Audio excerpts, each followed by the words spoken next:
about functional medicine and autoimmune disease. It's a very important topic that really needs to be addressed because it is so prevalent. It has increased so much over the last 20 years. We used to see it in about 10% of the population, and now it can be upwards to 60 to 70% that people are finding that they have these autoimmune conditions.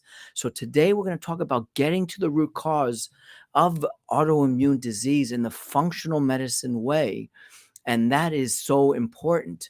So you see, it's always about getting to the root cause, and quite often the symptoms need to be stopped, and that is often the case in regular conventional medicine. Shut down the immune system in its entirety, or use the most newest drug that's going to direct itself at a certain part of the immune system. And that is well and good, but are we getting to the root cause of what triggered the immune system to not recognize itself in the first place? And that is what is so important. And that is what functional medicine does. It gets to the root cause.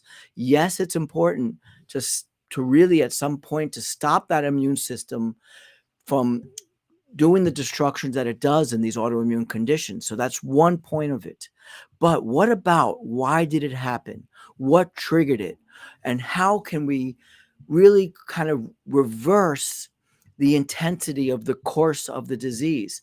Now, one thing that's important to know is that autoimmune disease is not curable, but it can be controlled, and it can be put to a place where the symptoms are not as noticeable at all. And that is so important to get to the root cause.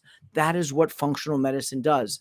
So here at South Florida Integrative Health Center, we're seeing a lot of patients coming in with autoimmune conditions that affect the skin, that affects different joints, whether it's in their fingers or their knees. It's when the body does not recognize its own self. So many different conditions fall under that.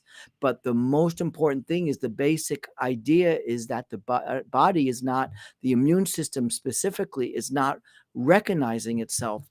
And why is that? Shouldn't the body really recognize that it's its own self? Why should there be antibodies or parts of the immune system attacking its own self? And that's because there's the recognition of self has been lost. And that's what's so important. What causes that?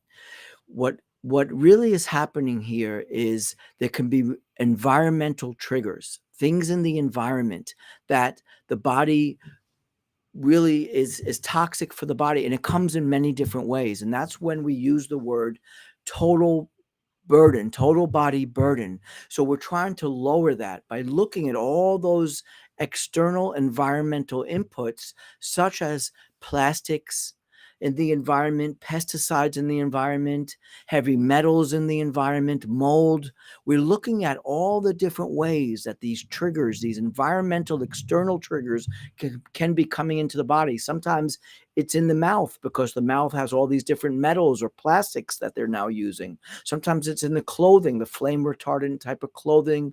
A lot of the nonstick cookware, flame retardant is on the couches and our foam mattresses with polyurethane.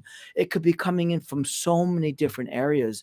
But it's the idea is not to be in a bubble and to hide from everything. It's to be aware of what we're putting on our skin and what is happening in the environment.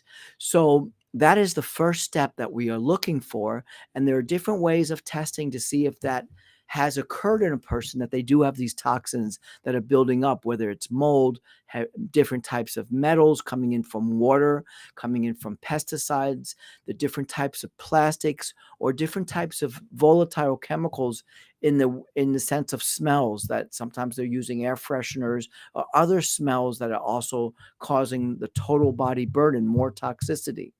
Now there's the internal input coming in that can be a trigger as well.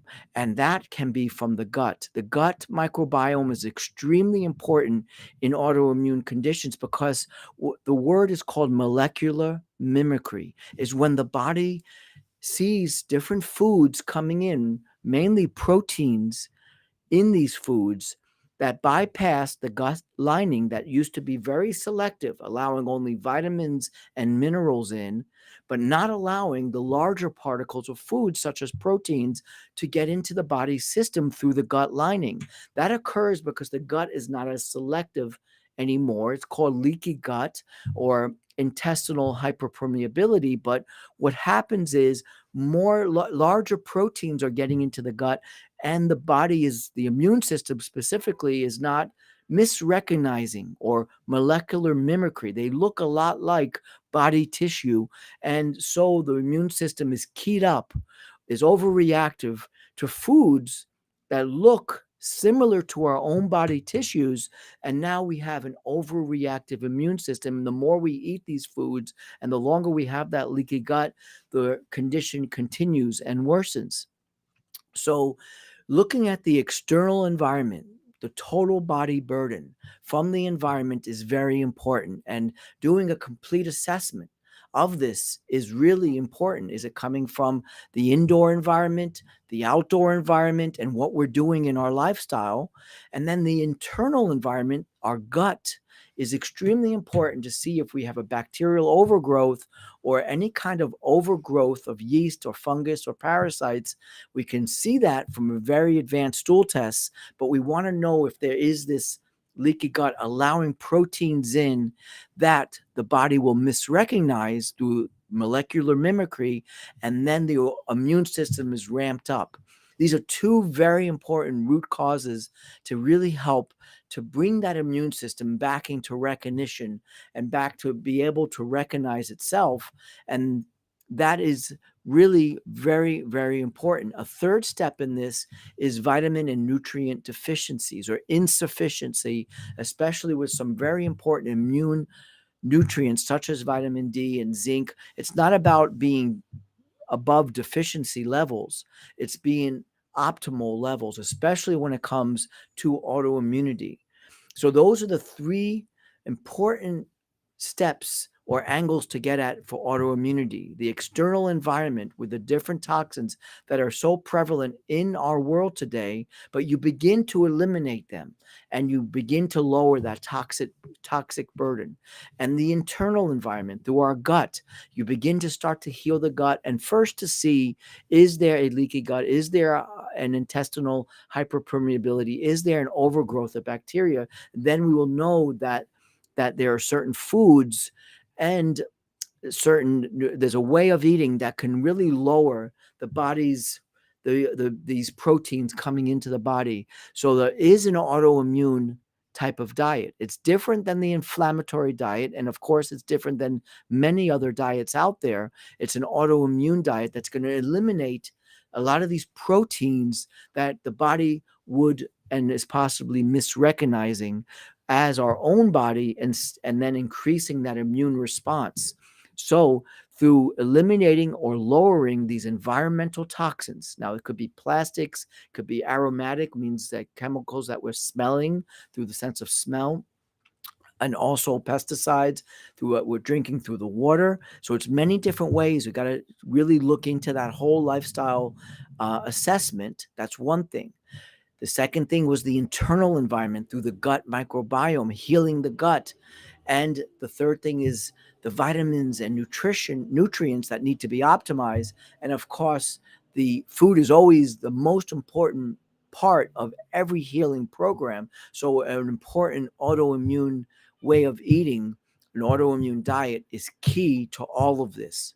If you have any questions about this, please reach out to us either on our website, which is listed below. It's a way you can make an appointment to have a discussion about this, or you could simply comment through these Facebook type of comments you can have. You can put it down there and we will respond, or direct message. Simply contact the office. But this is really so important, is to get our immune system to not be overreactive or not fatigued out because it's been reacting for so long, and really get this under control is so important. Everyone have a healthy and happy day.